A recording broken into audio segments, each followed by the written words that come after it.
নমস্কার। আপনাদের আজকে ঝিঙের ঝোল খুব চটজলদি মাইক্রোওয়েভে কিভাবে হবে সেটা দেখাবো। সামান্য একটু তেল ঢেলে দেবেন, অল্প করে দিয়ে একটু কালো জিরে দিয়ে দেবেন,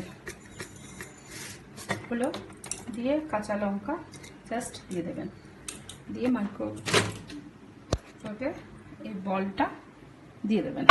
বলটা হলো দিয়ে 1 মিনিট, জাস্ট 900-এ 1 মিনিট দিয়ে দেবেন, দিয়ে স্টার্ট করে দিন। হয়ে গেল 1 মিনিট বাদে। 1 মিনিট হয়ে যাওয়ার পর আপনি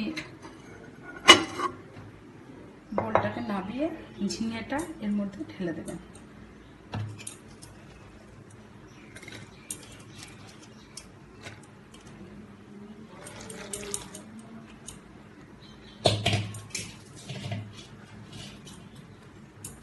ঝিঙেটা দেওয়ার পর 1 মিনিট হয়ে যাওয়ার পর আপনি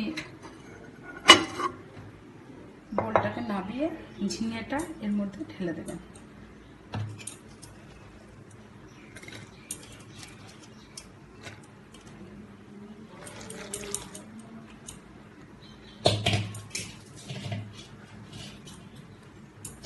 ঝিঙেটা দেওয়ার পর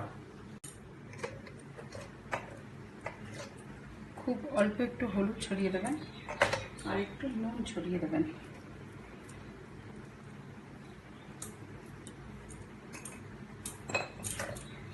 কোনো ঝামেলা ছাড়াই ঝিঙের ঝোল হয়ে যাবে। দিয়ে এবার বসিয়ে দেবেন। বসিয়ে দিয়ে আপনি 10 মিনিটের জন্য মাইক্রোওয়েভে 720-তে 10 মিনিটের জন্য দেবেন, 10 মিনিটসের জন্য। ব্যাস, গরম গরম আপনার ঝিঙের ঝোল রেডি। কোনো ঝামেলা ছাড়াই হয়ে যাবে। লাইক করবেন, সাবস্ক্রাইব করবেন, কমেন্ট করবেন। ধন্যবাদ। সবাই ভালো থাকবেন।